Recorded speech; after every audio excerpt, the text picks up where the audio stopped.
Good morning. मैं Arvinder sir आज 9th class के लिए जियोग्राफी में जो हमारा लेसन चला हुआ है इसके हमने पहले क्वेश्चन किए थे कल कि ये जल प्रवाह कौन कौन से प्रकार के होते हैं।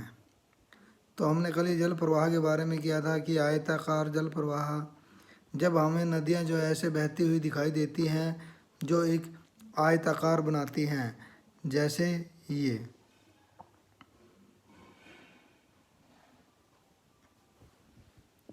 ऐसे आयताकार जो है वो हमें बनते हुए इसमें दिखाई देते हैं। जैसे ये बना हुआ है, ये इधर ऐसे ऐसे, और अगर हम इसको भी मिला देंगे तो ये आयताकार हो जाएगा। जैसे ये है ये, और इसको ऐसे, तो ये सारा आयताकार है। इसलिए जब हमें नदियाँ आयताकार के रूप में बहती हुई दिखाई देती हैं तो वो ऐसे होती हैं। एक होती है वृक्षाकार, जो वृक्ष की टहनियों की तरह दिखाई देते हैं। जैसे ये एक टहनी और इसमें से आगे ये शाखाएं आगे फटी हुई है, ऐसे ऐसे बटी हुई है ये, तो इसमें इसलिए इसको वृक्षाकार कहा गया है, यानी ये हमें वृक्ष की टहनियों की तरह ये दिखाई देती हैं। एक होती है ये आर्या। आर्या में क्या होता है, इसमें मुख्य केंद्र बिंदु, यहाँ से जो है ये केंद्र बिंदु से जल जो वो सारी दिशाओं में ऐसे बहते हुए दिखाई देता है। तो ये 3 आकृतियों के बारे में कल हमने किया था। आज हमारा जो क्वेश्चन है भारत के अंदरूनी और अर्थात आंतरिक जल निकास प्रणाली का, यानी जो आंतरिक जल निकास प्रणाली है कि भूमि के नीचे ही जल का निकास कैसे हो जाता है, जल कैसे चला जाता है। देश की बहुत सी नदियां समुद्र तक पहुंचने से पहले ही मार्ग में शुष्क हो जाती है, सूख जाती हैं तथा झीलों में समाप्त हो जाती हैं। इस प्रकार आंतरिक स्थलावृति क्षेत्र में ही विसर्जित होने वाली पानी के निकास को आंतरिक जल निकास प्रणाली कहा जाता है।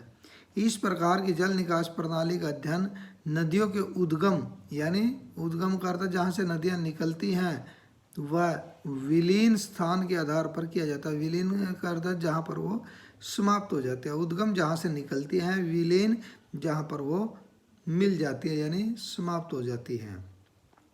उद्गम स्थान के आधार पर भारत में ऐसी निकास प्रणाली हिमालय तथा अरावली पर्वतों की ढलानों में जन्म लेती है। हिमालय क्षेत्र में शिवालिक और लद्दाख की अंतर्मुखी जल निकास प्रणाली आती है। शिवालिक पर्वत श्रेणियों में घग्गर नदी लगभग 1500 मीटर की ऊंचाई वाली मोरनी की पहाड़ियों से आरंभ होकर, यानी वहाँ से मोरनी की पहाड़ियों से वो निकलती है और पंचकुला के समीप मैदान में प्रवेश करती है, मैदान में आती है, और यह पंजाब हरियाणा की सीमा से राजस्थान के हनुमानगढ़ नगर तक पहुँच जाती है। परंतु मार्ग में यह सिंचाई और अधिक वाष्पीकरण के कारण, वाष्पीकरण क्या होता है, धूप के कारण या गर्मी के कारण पानी जो है वो वाष्प रूप में बदल जाता है के कारण समाप्त हो जाती है। और इसकी सहायक नदियों में सुखना, टांगरी, मारकंडा और सरस्वती, ये कुछ ऐसी नदियों के नाम हैं। घग्गर के अतिरिक्त चंडीगढ़ के आसपास बहने वाली जयंती राव, पटियाली राव, छोटे नाले भी इस प्रकार के जल निकास प्रणाली के अंदर आते हैं। तराई यानी जो ढलान वाले क्षेत्र होते हैं, तराई क्षेत्र में भी इस तरह की नदियाँ मिलती हैं जो दक्षिणी हिमालय के ढलानों से उतरकर भाबर क्षेत्रों में विलीन हो जाते हैं। भाबर का अर्थ है ऐसे क्षेत्र जिसमें पानी जो है वो मिट्टी के नीचे चला जाता है और ऊपर जो मिट्टी है वो दलदली दिखाई देती है। लद्दाख की अंतर पर्वतीय पठार भाग की अक्साई चीन नदी भी इसी प्रकार की प्रणाली का निर्माण करती है। अरावली क्षेत्र में वर्षा की ऋतु में कई नदियां नाले जन्म लेते हैं और इनकी पश्चिमी ढलानों पर विकसित होने वाली नदियां सांभर झील, जयपुर झील और फिर बालू के टिब्बों में समा जाती है। लूनी नदी सांभर झील के पास से शुरू होकर कच्छ के रण में विलीन हो जाती है, यानी वो कच्छ क्षेत्र में जाकर समाप्त हो जाती है। इसके बाद है विलीन स्थान के आधार पर इसकी आंतरिक जल निकास प्रणाली में बहुत छोटी छोटी नदियाँ, नाले या बरसाती जल धाराएं, पंजाबी में चौक कहते हैं, पानी का विकास धरातल पर गहरे गड्ढों या झीलों में करती हैं। ये झीलें थार मरुस्थल, प्रायद्वीपीय पठार जैसे 3 ही मुख्य प्राकृतिक भूखंडों में मिलती है। भूखंड यानी भूमि के टुकड़े। हिमालय की झीलें। हिमालय की झीलों का वर्गीकरण इस प्रकार है। कश्मीर क्षेत्र की डल, वूलर, अनंतनाग, शेषनाग, वैरीनाग जैसी झीलें विश्व प्रसिद्ध हैं।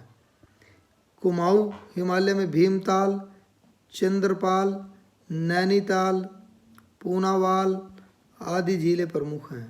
थार मरुस्थल में सांभर, साल्ट लेक, जिवई, छोपार, बाड़ाबंद, साइपद, जैसोमंद झीलें आती हैं।